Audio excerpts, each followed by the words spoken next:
In this video, we are going to cover Workshop 2B.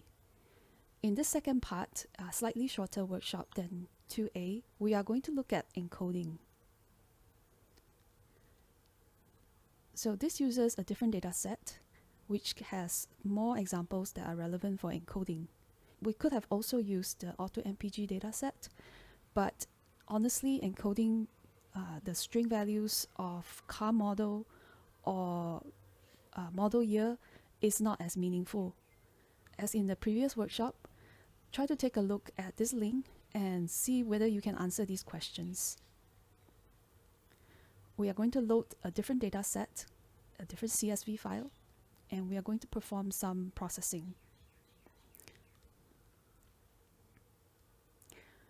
And after you've done this, walk through every cell, again, try to summarize what you think this notebook has done so that you can better identify all the different processes we do for data engineering.